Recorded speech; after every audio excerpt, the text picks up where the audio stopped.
So you can do it in different ways. You can run, you can cycle. And another characteristic behind this, actually, you'll get that muscle burn, the lactic acid buildup. And you will sweat. You will sweat, unless you have a thyroid problem, which is an impairment. It causes your body not to sweat well. But assuming you're normal, after like 2 or 3 minutes of doing these exercises, you'll start sweating bullets. I mean, it's just like you were running like 10 miles. It's crazy. That tells you it's working. And you need about 20 minutes of exercise to initiate this response, including the warm-up and recovery. And it's going to last for about 2 hours. That's your window for producing growth hormone. You get this 2 hour where you can actually burn fat, and you can gain muscle mass. Remember, this is what a lot of athletes, competitive athletes and like weight trainers will inject themselves with, like growth hormone, to build muscle mass. Now again, I don't advocate that at all. I advocate you doing it yourself. A lot less expensive and a lot better for you.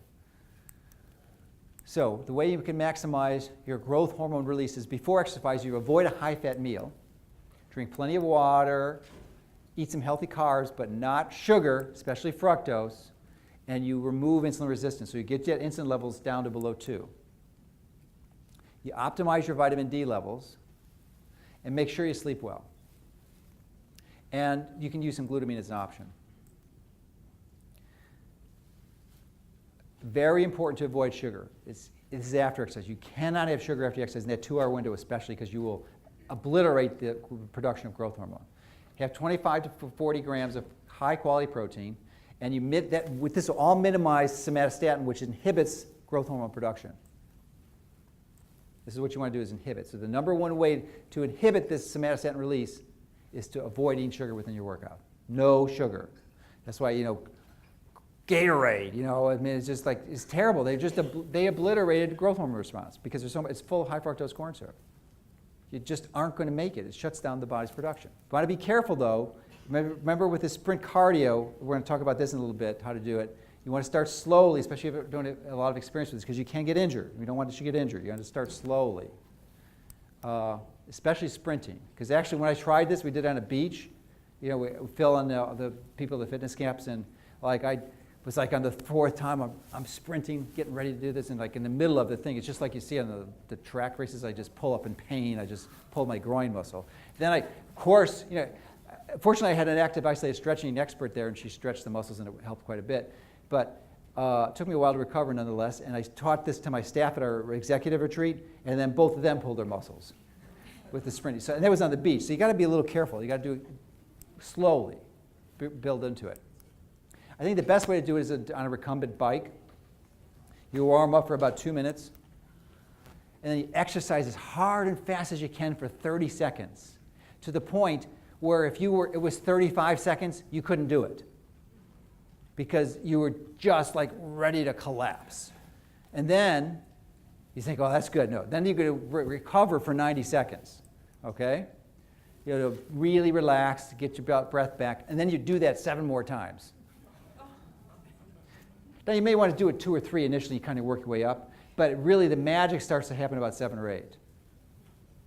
And that's the 20-minute workout. And that, if you can do it twice a week, and you can follow those recommendations on the diet, that will increase your growth hormone.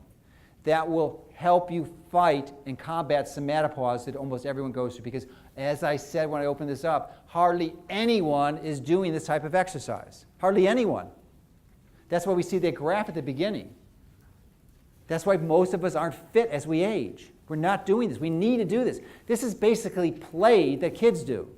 This is what animals do when they're in the wild. When you see a cheetah run, how fast does a cheetah run? She's running like crazy for 10, 20 seconds, and then she rests. Does she run a marathon? No. If you look at your pets, your dogs, your cats, what are they doing? This is the way they work out. So why don't we follow the natural model? We're not supposed to be running marathons, and we can replicate these things. You can run a marathon. I don't recommend it, but you can. But you need a comprehensive approach. And then you cool down after this too. Of course, you got to cool down. And you can alternate that recumbent bike. I actually have a specific recumbent bike made by a company called Vision that has a Sprint 8 in there, so you press this one button that says Sprint 8, and it puts you through the whole program. You don't have to do the calculations or anything. If you're running, you don't work out for 30 seconds, you work out for 10.